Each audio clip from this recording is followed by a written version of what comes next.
तो चलिए फिर शुरू करते हैं आज के इस तीसरी क्लास जो कि हम लोग पढ़ रहे हैं जीएस। ठीक है, तो हम लोग फटाफट अपनी क्लास को शुरू करेंगे। और ये देखिए, ये यूपीजीआईसी के लिए काफ़ी कारगर है। ठीक है, इसमें इतिहास, भूगोल, संविधान, अर्थव्यवस्था, विज्ञान, गणित, रीजनिंग सारे क्वेश्चन पूछे जाते हैं। तो ठीक है, तो चलिए चलते हैं हम लोग अपनी क्लास की तरफ। ठीक है, चलिए चलिए तो फटाफट शुरू करते हैं हमें इस जीएस के पाठन को। चलिए ठीक है, पहला क्वेश्चन का लिखा है, खाद्यान्नों की कृषि सर्वप्रथम आरंभ हुई थी। जो खाद्यान्नों की कृषि जो है वो सर्वप्रथम कब मतलब शुरू हुई थी। तो पहला ऑप्शन है न्यूस्टेन एजियाई, क्या बोलते हैं उसको, स्टेज बोलते हैं। ठीक है, यानी नवपाषाण काल में। दूसरा है मध्य पाषाण काल में। तीसरा है पूरा पाषाण काल में। और चौथा है प्रोटो ऐतिहासिक काल में। तो आप लोग बताइए फटाफट इसका उत्तर क्या होगा। तो जहाँ तक बात हुई खदानों की, तो वो कब हुआ था, वो नवपाषाण काल में। ठीक है, नवपाषाण कालों में जो लोगों ने धीरे धीरे अपना सब विकसित कर लिया था तो हुआ था। चलिए क्वेश्चन नंबर 2 की तरफ चलते हैं। चलिए क्वेश्चन नंबर 2 क्या कहता है कि सिंधु घाटी सभ्यता का कौन सा स्थान पाकिस्तान में है। Option A Kalibangan, B Harappa, C Lothal, D Alamgirpur. तो आप लोग बताएंगे इसका क्या उत्तर होगा। ठीक है, तो इसका राइट उत्तर होगा ऑप्शन नंबर बी, हड़प्पा को पाकिस्तान ने हड़प लिया, यानी कि हड़प्पा। चलिए नेक्स्ट क्वेश्चन पे। चलिए अब पढ़ते हैं आगे की तरफ। निम्नलिखित इतिहासकारों में से कौन सा अलाउद्दीन के दक्षिण अभियान में उसके साथ रहा। यानी जो अलाउद्दीन के साथ दक्षिण अभियान में उसके साथ कौन था। तो option number A Hasan Nizami, option number B Minhaj, option number C Amir Khusro, option number D Ziauddin Barani. तो इसका राइट उत्तर आप लोग देंगे, क्या होगा इसका राइट उत्तर। चलिए, तो इसका राइट उत्तर होगा Amir Khusro. Option number C is the right answer. यानी अलाउ के साथ क्या था, अमीर था। अलाउ के साथ अमीर, अलाउ के साथ अमीर, अलाउ के साथ अमीर खुसरो। चलिए option number C is the right answer. चलिए नेक्स्ट क्वेश्चन की तरफ चलते हैं। क्वेश्चन नंबर 4 क्या कहता है, भारत में तंबाकू की खेती किसके शासन काल में आरंभ की गई। भारत में तंबाकू की खेती किसके काल में आरंभ की गई। Option number A Akbar, option number B Jahangir, option number C Shahjahan, option number D Aurangzeb. तो चलिए उत्तर दीजिए। चलिए देखिए, इसमें आ गया था Jahangir. Option number B is the right answer. यानी जहांगीर, जहांगीर का जा तमाकू चरती जहांगीर। ठीक है, चलिए नेक्स्ट क्वेश्चन चलते हैं। चलिए क्वेश्चन 5 क्या कहता है, ब्रिटिश जनरल जिसने हैदर अली को पोर्टो नोवा के युद्ध में हराया। यानी ब्रिटिश जनरल जिसने हैदर अली को पोर्टो नोवा के युद्ध में हराया। देखिए, कैप्टन पोखैग, आयलकूट, हेक्टर मुनरो, ये कौन है यार, जनरल गुड्डार्ड। ठीक है, इसको गद्दार भी बोल सकते हैं। चलिए, तो हम लोग, चलिए बताइए आप लोग इसका क्या उत्तर सही होगा। तो इसका होगा आयरकुटवा, आयरकुटवा, आयरकुट, आयरकुट, आयरकुट। कौन था, आयरकुट था। ये इसमें सर कौन लगा दिया, क्या नाम है, आयरकुट। ब्रिटिश जनरल जिसने हैदर अली को पोर्टोनोवा के युद्ध में हराया, कौन था, आयरकुट था। इसको कोट देना चाहिए था। चलिए option number B is the right answer. Next question. चलिए बड़ा मज़ेदार क्वेश्चन है। 1857 के विद्रोह के समय ब्रिटिश का प्रधानमंत्री कौन था। प्रधानमंत्री कौन था, आप लोग कुछ और सुने होंगे। ठीक है, 1857 के समय में ब्रिटिश का प्रधानमंत्री कौन था। ऑप्शन नंबर ए चर्चिल था, कि पामस्टर्न था, कि इटली था, कि ग्लैडस्टोन था। कौन था बताइए आप लोग फटाफट। अब जहाँ बात करें चर्चिल की, अगर चर्चिल आप दे रहे हैं तो ये था उस टाइम जब सेकेंड वर्ल्ड वार हुआ था। ठीक है, सेकेंड वर्ल्ड वार के समय यही था, चर्चिल था। ठीक है, और अगर आप लोग जो सोच रहे हैं कि अगर इटली था, तो इटली कब था, ये भारत के, जब भारत आज़ाद हुआ था, आज़ादी के समय ये था। ठीक है, अगर आप लोग सोच रहे हैं कि ग्लैडस्टोन था, तो ये भाई नहीं था, ये तो 1892 के टाइम था, ये तो 1892 में था वहाँ पे। ठीक है, अगर अब बचा कौन, पाकिस्तान, यही पाकिस्तान हुआ था। ठीक है, उस टाइम विद्रोह के समय ब्रिटिश का प्रधानमंत्री था। चलिए नेक्स्ट क्वेश्चन चलते हैं। चलिए क्वेश्चन नंबर 7 क्या कहता है, 1920 में निम्नलिखित में से किसने अपना नाम परिवर्तित करके स्वराज सभा रख दिया, बताइए। निम्नलिखित 1920 में किसने अपना नाम परिवर्तित करके स्वराज सभा रख दिया। All India home rule league ने, हिंदू महासभा ने, साउथ इंडियन लिबरल फेडरेशन ने, the servant of Indian society ने। तो इसका राइट उत्तर क्या होगा? इसका राइट उत्तर होगा जो 1920 में क्या था, एनी बेसेंट। कौन थी? एनी बेसेंट, सब लोग जानते होंगे। एनी बेसेंट थी। इन्होंने क्या काम किया 1920 में? क्या काम किया इन्होंने? अपना जो परिवर्तित कर दिया किसमें, इन्होंने क्या नाम रख दिया? स्वराज सभा, यानी कि all India home rule league. ठीक है, तो all India home rule league ने क्या कर दिया? स्वराज सभा कर दिया। चलिए, option number A is the right answer. Next question की तरफ चलते हैं। अगला क्वेश्चन क्या कहता है? फिनिक्स फार्म कहाँ है? फिनिक्स फार्म कहाँ है? सूरतगढ़ में है, इंग्लैंड में है, डरबन दक्षिण अफ्रीका में है, कंपाला में है। देखिए, फिनिक्स का नाम सुनते ही गांधी जी की याद आनी चाहिए। किसकी याद आनी चाहिए? गांधी जी की याद आनी चाहिए। ठीक है, एक कालीन वाय थे, कालीन वाय की सहायता से ही गांधी जी ने कहाँ पर? डरबन, दक्षिण अफ्रीका में ये काम किया था। फिनिक्स यानी कि गांधी जी, यानी कि दक्षिण अफ्रीका। चलिए, next question, option number C is the right answer. Next question की तरफ चलते हैं। अगला क्वेश्चन क्या कर रहा है कि 9 नंबर, हिमालय की रचना समांतर वाले श्रेणियों में हुई है, जिसमें प्राचीनतम श्रेणी क्या है? ठीक है, जो हिमालय की जो रचना है जो समांतर वाले श्रेणियों में हुई है, जिसमें से प्राचीनतम श्रेणी कौन सी है? शिवालिक श्रेणी है, निम्न हिमालय श्रेणी है, बृहद हिमालय श्रेणी है, या धौलाधार श्रेणी है? इसका राइट उत्तर दीजिए। देखिए, जो सबसे प्राचीनतम कौन है? बृहद हिमालय श्रेणी। कौन है? The great Himalayan range. The great Himalayan range क्या है? जो कि सबसे प्राचीनतम है। चलिए, अब नेक्स्ट क्वेश्चन की तरफ चलते हैं। चलिए, 10 नंबर क्वेश्चन क्या कर रहा है? निम्नलिखित में से कौन सी पर्वत श्रृंखला भारत में केवल एक ही राज्य में फैली है? यानी जो कौन सी ऐसी पर्वत श्रृंखला है जो कि भारत में केवल एक ही राज्य में फैली है? वो अरावली है, कि सतपुड़ा है, कि अजंता है, कि सह्याद्री है? ठीक है, तो इसका उत्तर क्या होगा? देखिए, इसका उत्तर होगा सी। जो अजंता है ये केवल महाराष्ट्र में ही है। क्या है? केवल महाराष्ट्र में ही है। महाराष्ट्र के अंदर ही समाप्त हो गई है। कहाँ? महाराष्ट्र में ही। यानी जो अजंता पर्वत श्रृंखला है वो केवल महाराष्ट्र में फैली, एक ही राज्य में फैली। Option number C is the right answer. चलिए, नेक्स्ट क्वेश्चन की तरफ। अगला क्वेश्चन क्या कर रहा है? सूर्य की ऊर्जा उत्पन्न होती है। सूर्य की ऊर्जा उत्पन्न होती है। The energy of sun is generated कहाँ होती है? नाभिकीय विखंडन के द्वारा होती है, आयनन के द्वारा होता है, नाभिकीय संलयन के द्वारा होती है, ऑक्सीकरण के द्वारा होती है। देखिए, पहली बात तो ये नाभिकीय होता है, जरूर है, नाभिकीय होता है। अब नाभिकीय विखंडन होता है कि नाभिकीय संलयन होता है? ठीक है, अब यही मैटर फंसता है। ठीक है, अब ए होगा कि सी होगा, तो इसमें ध्यान दीजिएगा। इसमें क्या होता है? इसमें होता है नाभिकीय संलयन। क्या होता है? नाभिकीय संलयन होता है। ठीक है, अब याद रखिएगा, नाभिकीय संलयन द्वारा क्या होता है? सूर्य की ऊर्जा उत्पन्न होती है। चलिए, नेक्स्ट क्वेश्चन की तरफ चलते हैं। चलिए, 12वां क्वेश्चन, ग्रेट विक्टोरियन मरुस्थल कहाँ स्थित है? ग्रेट विक्टोरियन मरुस्थल कहाँ स्थित है? Where is the great Victorian desert located? चलिए, option number A Australia, option number B India, option number C Egypt यानी रूस, मिस्र, इजिप्ट मिस्र। ठीक है, option number D North America यानी उत्तरी अफ्रीका। चलिए, तो इसका राइट उत्तर दीजिए।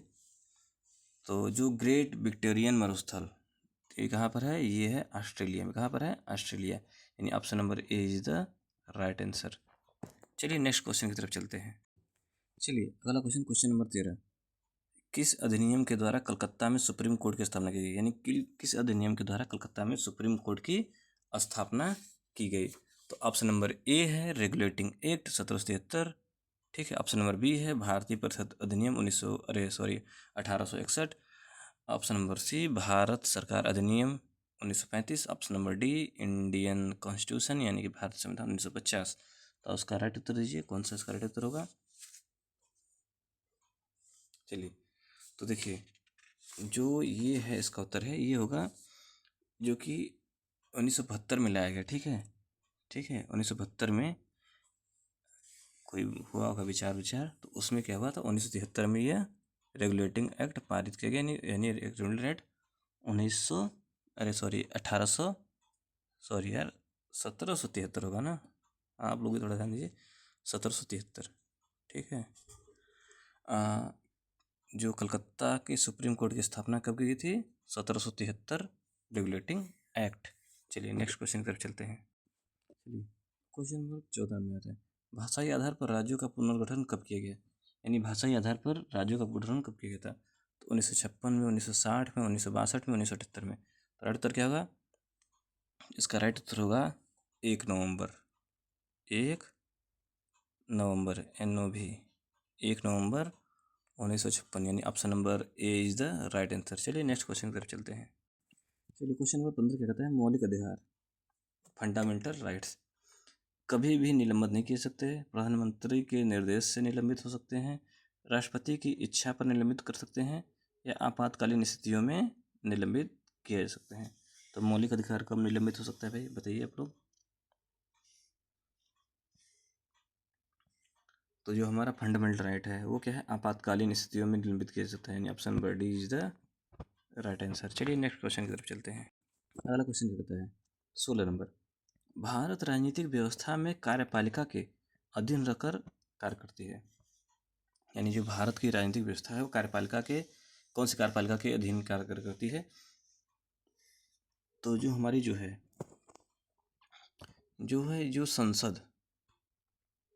जो संसद की विधान पालिका, संसद की विधान पालिका के अंतर्गत काम करते हैं। Option number B is the right answer. Clear. चलिए नेक्स्ट क्वेश्चन। तो देखिए एग्जाम पास है इसलिए हम लोग थोड़ा फटाफट चल रहे हैं, ठीक है। स्पीड में आपको लग भी नहीं रहा होगा, लेकिन हम लोग बहुत तेज़ी से चल रहे हैं, ठीक है।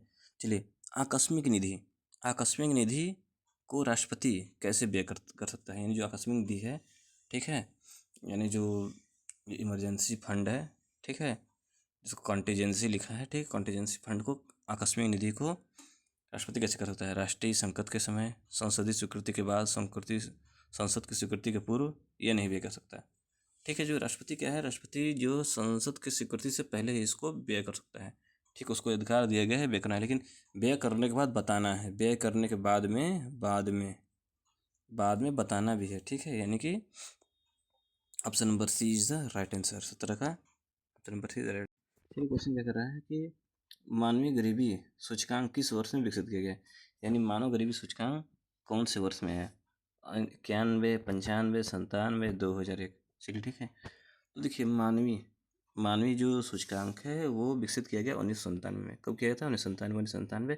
अब याद कर लीजिए भैया, आप कैसे याद करेंगे, तो बड़ी समस्या है, जो कि 1997, यानी गरीबी का सूचकांक 1997, गरीबी का सूचकांक 1997, गरीबी का सूचकांक 1997। चलिए क्वेश्चन नंबर 19। चलिए 19 में क्या कहता है, आवृत्ति को नापा जाता है। यानी आवृत्ति जो है फ्रिक्वेंसी कैसे नापा जाता है, हर्ट्ज में, मीटर सेकंड में, रेडिएशन में, वाट में। देखिए आवृत्ति यानी कि हर्ट्ज में। Option number A is the right answer. चलिए नेक्स्ट क्वेश्चन। चलिए अगला क्वेश्चन क्या करें, डॉक्टरों के द्वारा प्रयुक्त होने वाला स्टेथोस्कोप किस सिद्धांत पर कार्य करते हैं। यानी जो स्टेथोस्कोप जो कानों में नहीं लगाते हैं, ये सब जो अरे जो डॉक्टर सब लेते हैं, आला आला आला, ऐसे आला होता है, कैसे कैसे, अरे कैसे होता है, ठीक है। तो आला का प्रयोग कहाँ करते हैं, तो व्यक्तिकरण या परिवर्तन या अपवर्तन या ध्वनि तरंगों के अध्यारोपण से। तो इसका नंबर क्या होगा, जो ध्वनि तरंगों को पकड़ते हैं, ठीक है। Option number D is the right answer. Option number D is the right answer. चलिए नेक्स्ट क्वेश्चन। क्वेश्चन कह रहा है 21 नंबर, प्लास्टिक में कौन सा गैस उत्पन्न होता है, पॉलीनाइट्रेट, पॉलीहाइड्रेट, पॉलीक्लोरीन या पॉलीथिलीन, ठीक है। तो जो प्लास्टिक है, प्लास्टिक यानी पॉलीथीन हम क्या बोलते हैं, ऐसे नहीं बोलते हैं ना पॉलीथिलीन को, पॉलीथिलीन गैस, ठीक है। ये तो याद करना आसान है।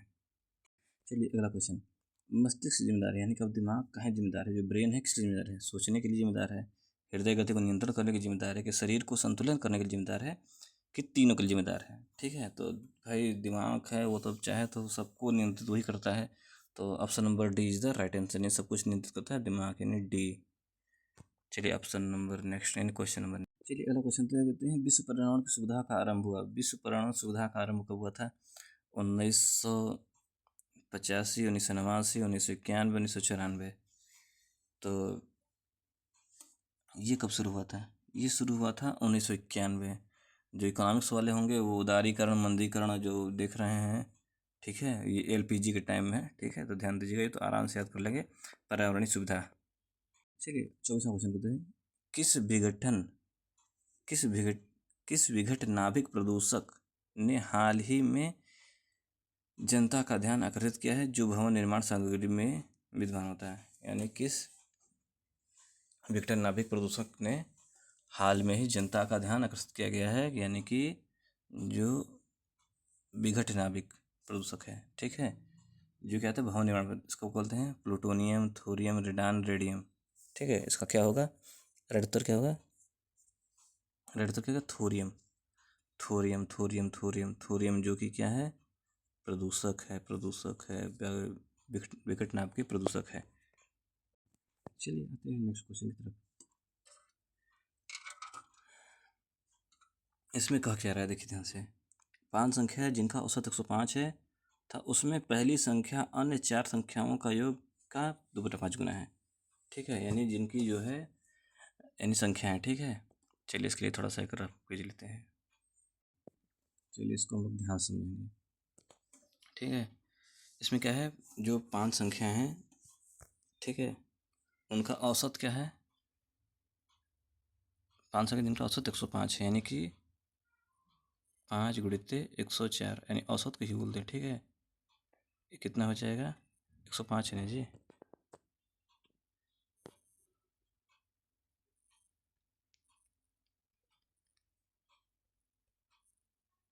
ये हो गया 105, यानी जब गुणा करेंगे तो कितना आएगा, जब गुणा करेंगे ये हो जाएगा 525। ठीक है, अब क्या है, अब मान लेंगे कि पहली संख्या ना, माना जो पहली संख्या है यक्स है। ठीक है, यक्स मान लिया।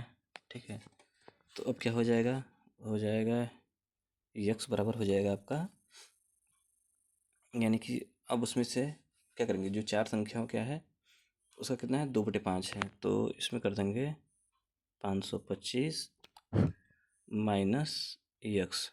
ठीक है, ये 4 संख्या हो गई। अब बोल रहा है इसका कितना है, इसका क्या है, 2/5 गुना है।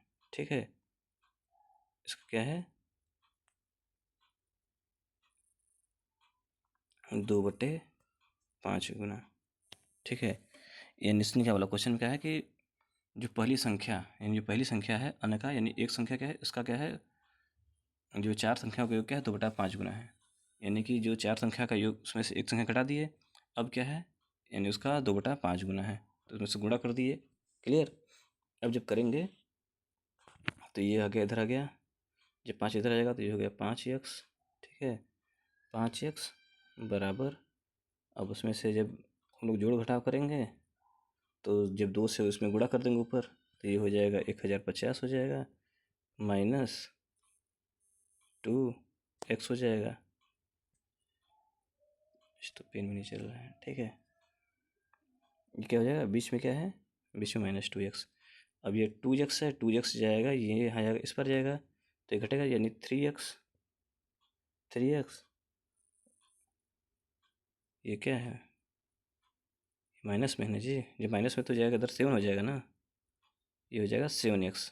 ठीक है, 7x बराबर क्या हो जाएगा, 1050। ठीक है, अब उसके बाद 1050, अब क्या करेंगे, यानी 1050 याद कर लीजिए, यानी कि 7x, यानी ये हो गया 7x। देखिए 7x बराबर 1050, तो इधर ये इधर है, नीचे चला जाएगा, ये गुणा में 7 हो जाएगा। जब हम लोग 7 से भागा देंगे तो कितना आ जाएगा, ये आ जाएगा 150। तो option number D is the right answer. अब लोग दोबारा देख लीजिएगा। ठीक है, चलिए नेक्स्ट क्वेश्चन में। चलिए अगला सवाल करते हैं। रमेश ने एक बॉक्स 10% लाभ पर सुरेश को बेच दिया, यानी कि रमेश ने एक बक्सा लिया, मान लीजिए 100 रुपये बक्सा लिया। ठीक है, उसको 10% लाभ पर बेच दिया। ठीक है, फिर फिर सुरेश को बेचा। ठीक है, फिर सुरेश ने इसे 20% लाभ पर गणेश को बेच दिया, और सुरेश को लाभ कितना हुआ, 44 रुपये का लाभ कर दिया। तो रमेश ने इस बक्से का क्रय मूल्य कितना, कहते हैं जो रमेश ने बक्से कितना खरीदा था। ठीक है, यानी पहले का क्या, यानी 100 का खरीदा। ठीक है, 100 खरीदा, फिर बेचा कितने का, 10% लाभ का मैथ कितना मिलेगा, 110 रुपये। ठीक है, फिर जब 110 रुपये मिलेगा तो यानी फिर उसने फिर सुरेश को बेचा। अब सुरेश का, सुरेश भी 20% लाभ लगेगा। अब 110 का क्या करेंगे, 110 का 20%। ठीक है, वो हो जाएगा, कितना हो जाएगा, 22 हो जाएगा। ठीक है, यानी इसका कितना हो गया, 22 हो गया। अब सोचिए, जब लाभ कितना है, एक्चुअल राशि कितनी, 44 है, और ये कितना है, 22 है, तो इससे भाग दे देंगे, कितना हो जाएगा, भाग दिया, यानी 44/22 कितना आया? 2 आया। यानी अगर हमने राशि माना था 100 रुपया, ठीक है, तो 2 बचा, 2 से गुणा कर देंगे, राशि आ जाएगी 200 रुपया। ठीक है, A is the right answer. चलिए नेक्स्ट क्वेश्चन की तरफ चलते हैं। चलिए अगला क्वेश्चन ये बताए, एक पिता और पुत्र मिलकर किसी कार्य को 24 दिन में पूरा कर सकते हैं। ठीक है, एक पिता और पुत्र मिलकर किसी काम को कर सकते हैं 24 दिन में पूरा कर सकते हैं। क्लियर। उसके बाद क्या कहता है कि यदि अंतिम 6 दिन में पिता अकेले कार्य करता है तो 26 दिन में समाप्त कर सकता है। यानी अंतिम 6 दिन में, तो कार्य क्या है, 26 दिन में समाप्त कर सकता है। तो पुत्र अकेले कितने दिन, यानी कि यानी जब बात हो गया यानी 26 दिन, यानी वो 20 दिन तो 7 काम करेगा। जब 26 है तो 20 दिन 7 काम करेगा। और पुत्र अकेले कितना कर सकते हैं, यानी पिता क्या है, दोनों मिलकर 24 दिन में करेंगे। अगर पुत्र भी लपट जाएगा, मतलब अगर 6 दिन अगर पुत्र काम भी न करे तो पिता उसको 26 दिन में निपटा देगा। क्लियर। चलिए यहाँ देखते हैं। मान चलिए कि अगर दोनों लोग मिल कर रहे हैं तो यानी एक दिन काम क्या होगा, यानी पिता पुत्र, यानी पिता और पुत्र दोनों मिलकर कितना कर रहे हैं, 1/24 दिन में। ठीक है, यानी उनका क्या है, एक दिन काम क्या है, 1/24 हो गया। ठीक है, अब जब 20 दिन काम करेंगे साथ मिल करके, ठीक है, 20 दिन में करेंगे तो ये क्या हो जाएगा आपका, जब ये दोनों मिलकर 20 दिन करें तो ये 26 दिन समाप्त हो रहा है, मतलब कि ठीक है 6 दिन को उधर भी जाएगा, तो 20 दिन काम निकाल देते हैं। यानी कि 20 गुणे 1/, तो जब ऐसे ही करेंगे तो ये क्या हो जाएगा, 1/24, यानी इसमें क्या आ जाएगा, 5/6 आ जाएगा। यानी कि पिता पुत्र मिल करके क्या बोलते हैं, 5/6 काम खत्म कर लेते हैं। अब इसमें से क्या करेंगे, 5/6 में से एक दिन का काम माइनस कर लेंगे। एक दिन का काम माइनस करेंगे 5/6 में से कितना आएगा,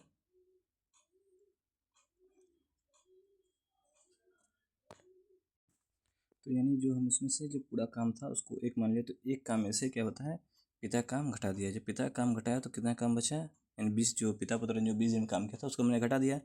अब क्या बचेगा, यहाँ बचेगा आपका, बचेगा 1/6 काम। ठीक है, 1/6 काम बच गया। अब इसी काम को पिता ने कितने दिन में किया, 6 दिन में। कितने दिन में किया, 6 दिन में, तो बटा के 6, तो जब बटा के 6 तो ये ऊपर जाएगा, ये बटा 1 हो जाएगा, ऊपर जाएगा, यानी बचेगा ये 1/36। ठीक है, उसी काम को कितने दिन में किया, 36 दिन में, मतलब 1/36 काम किया 6 दिन में। जो काम बचा था कितने दिन में किया, 6 दिन में काम, 1/36 काम किया। अब इसी काम को पुत्र कितने कैसे करेगा, यानी अगर देखिए 1/36 हो गया, यानी दोनों अगर मिल काम करते तो कितने में करते, 1/24 काम करते।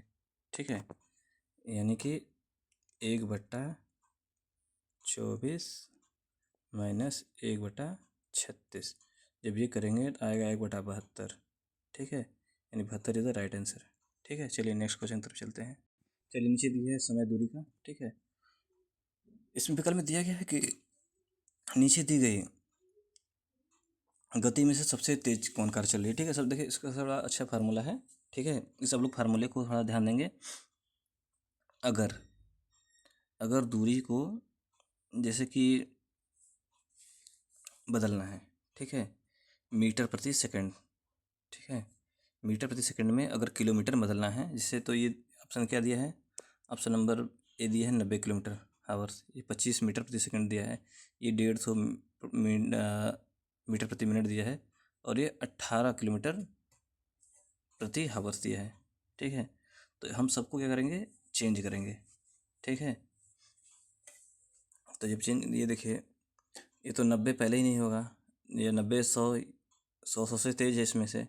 ठीक है, तो 25 मीटर प्रति सेकंड को पहले बदलेंगे। ठीक है, तो ये हो गया 18/5, फिर इसमें गुणा कर देंगे 25 से। ठीक है, जब गुणा करेंगे तो कितना आएगा इसमें,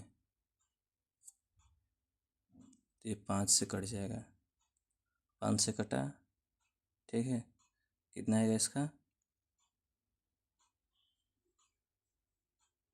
18×5 = 90। 18 5 90 आ गया। अब देखिए ये भी हो गया 90 किलोमीटर प्रति आवर्स, यानी ये भी 90 ये भी 90। अब अगला क्या दिया है, ये दिया है 150 1500 मीटर प्रति मिनट। अब मिनट को क्या बदलेंगे सेकंड में, तो ये हो जाएगा 1500, ठीक है, बटे के 60 सेकंड हो गया। फिर गुणित कर देंगे 18 बटा के 5, ठीक है। अब 5 से काटेंगे इसको, ये 3 बार में कट जाएगा, ठीक है, यानी 300 हो गया। 5 5 से 15, फिर 6 से काटेंगे, 36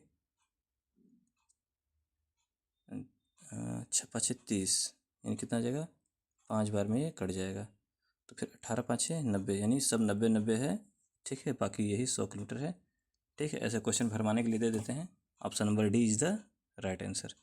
चलिए नेक्स्ट क्वेश्चन की तरफ चलते हैं। चलिए क्वेश्चन नंबर 29 कहता है, भारत स्वच्छ भारत पुरस्कार 2020 में किस राज्य ने प्रथम स्थान प्राप्त किया? गुजरात, महाराष्ट्र, उत्तर प्रदेश, बिहार, ठीक है। तो स्वच्छ भारत में गुजरात ने सही प्राप्त किया। हम लोग फटाफट आगे बढ़ते हैं, काफ़ी विलम्ब हो गया मैथ में। चलिए अगला क्वेश्चन कहता है, टोक्यो ओलंपिक में भारतीय टीम का स्पॉन्सर कौन ग्रुप था? Jio group, Byju's, icon, Inox group, Unacademy, ठीक है। तो इसका कौन था? आइनॉक्स था, आइनॉक्स ग्रुप था, जो कि option number C is the right answer. Next question चलते हैं। क्वेश्चन दिया है कि भारतीय सेना की सटीक निगरानी की सूचना उपलब्ध कराने में सक्षम ड्रोन भारत की संस्था को है? तो भारतीय DRDO को है, इसरो को है, हाल को है, या IIT कानपुर का है? तो इसका राइट उत्तर क्या होगा? DRDO को ही इस क्या है, निगरानी की सूचना है। 33 नंबर क्वेश्चन कहता है कि युद्ध सेवा मेडल पाने वाली पहली महिला निम्न से कौन बनी? तो पहली महिला कौन थी? तो ये मिंटी अग्रवाल। कौन है? मिंटी अग्रवाल है। आप लोग उसको राइट जानिए, मिंटी आले। चलिए ऊपर देखते हैं क्वेश्चन की तरफ, उसका क्या होगा? मिंटी। 32 नंबर क्वेश्चन का है मिंटी अग्रवाल। क्लियर। चलिए नेक्स्ट क्वेश्चन की तरफ चलिए। चलिए मिलान करने आ गया कि इसमें से वैश्विक ऊर्जा संक्रमण सूचकांक 2020 के अनुसार निम्नलिखित कौन सा सम्मिलित नहीं है? Norway, Sweden, Bharat, Haiti. तो 2020 के अनुसार ये नॉर्वे का जो चौथा स्थान नहीं होगा, इसमें दूसरा स्थान था, ठीक है। तो right Uttar option number A is the right answer, यानी जो वैश्विक ऊर्जा संक्रमण सूचकांक 2020 के अनुसार ये रिपोर्ट है। 2024 25 26 का देखा जाएगा अभी, ठीक है। चलिए अगला क्वेश्चन, उत्तर प्रदेश के किस नगर में भारत का क्षेत्रीय संस्कृति केंद्र है? वाराणसी में है, लखनऊ में है, इलाहाबाद, मेरठ में है? तो जो कि इलाहाबाद का नाम बदल के प्रयागराज कर दिया गया है, ठीक है, सबको पता है। तो इसका राइट उत्तर क्या होगा? इलाहाबाद या प्रयागराज। चलिए ठीक है। अब 35 क्वेश्चन देख लेते हैं। भारत के नलकूप एवं कूपों सिंचित अधिकतम क्षेत्र वाला राज्य कौन सा है? तो उत्तर प्रदेश है, मध्य प्रदेश है, आंध्र प्रदेश है, पंजाब है। तो इसका राइट उत्तर क्या होगा? यूपी में सबसे अधिक जो है नहरें वगैरह है, नहरें, ठीक है। चलिए नेक्स्ट क्वेश्चन तो चलिए अगला क्वेश्चन देखते हैं। जैसे लंबा किसी वस्तु के से संबंध बताता है, तीव्र उसी पर क्या बताता है? यानी लंबा किसी वस्तु का किसी वस्तु के संबंध से है, उसी तरह तीव्र का संबंध किससे है? तो लंबाई किसी वस्तु है, तो तीव्र का क्या है? तीव्र है ध्वनि क्या तीव्र हो सकती है, ठीक है। तो option number C is the right answer. चलिए अब चलते हैं अगले क्वेश्चन की तरफ। चलिए इसमें देखते हैं कि श्रेणी में इसमें 13 दिया है, 13 14 18 27 43 में अगली संख्या कौन सी होगी, ठीक है। तो ये भी रीजनिंग का सवाल आ गया, ठीक है। और ये भी नीचे भी है, किताबें ABCD मेज पर रखी है, D E किताब के नीचे है, तथा CB किताब E के नीचे है, AB के ऊपर है, लेकिन B किताब के नीचे सबसे ऊपर और सबसे नीचे रखी किताब का क्रम होगा, ठीक है। यानी कि जो सबसे ऊपर और सबसे नीचे कौन सी किताब रखी है, इसका क्रम निकालना है, और ऊपर निकालना अगली संख्या कौन सी है। तो इसमें क्या है, इसमें एक फार्मूला लगा है, जैसे 13 लिखा है, तो 13 में क्या कर दिया गया है? 13 प्लस 13, जैसे 13 है, 13 प्लस 1 का वर्ग, 1 का वर्ग करने पर क्या आएगा? 1 ही आएगा, ठीक है। तो फिर इसमें क्या करें, 13 प्लस 13 जोड़ दिया गया, ठीक है, प्लस जोड़ दिया गया, ये हो गया 14। क्लियर। अब उसके बाद 14 में क्या किया गया है? 2 का वर्ग प्लस 2 का वर्ग जोड़ दिया गया है। जब 2 का वर्ग जोड़ेंगे तो 4 हो जाएगा, 14 4, ये हो जाएगा 18। फिर उसी तरह क्या है, अब 18 में क्या गया, 18 में 3 का और 18 में 3 का और जोड़ेंगे तो 3 3 के 9 हो जाता है, और 18 9 27। फिर 27 में क्या, 27 में 4 को जोड़ दिया गया है। 27 में क्या है, 4 को, 4 इन 4 चौके 16, 16 जोड़ दिया गया है, 16 27 43 हो गया। फिर अब 43 में क्या जोड़ेंगे, 43 में जोड़ देंगे 5 का वर्ग, ठीक है। तो 43 प्लस 5 का वर्ग बराबर 43 प्लस 25 कितना आ रहा है, 43 प्लस 25 कितना आएगा, अब लोग देखिए, तो ये आएगा 68। तो option number D is the right answer. देखिए 5 किताबें रखी हैं, ठीक है। इसमें डी किताब सी के नीचे है, ठीक है। तो पहले एक सीधा ऐसे कर लेंगे, ठीक है, हम लोग ऐसे रखते चलेंगे। इसमें क्या दिया है कि डी किताब सी के नीचे है, यानी कि जो डी किताब है, पहले हम लोग डी लिख लिए, ठीक है। डी किताब क्या है, सी के नीचे है, सी हो गया, ठीक है।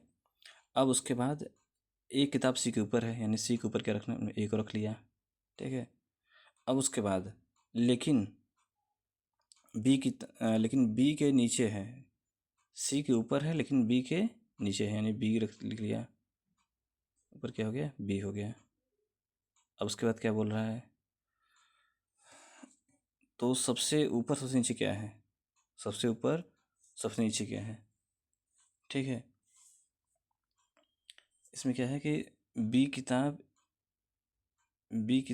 ई के नीचे है, ये तुमने छोड़ दिया, यानी बी किताब ई के नीचे है, बी किताब ई के नीचे है,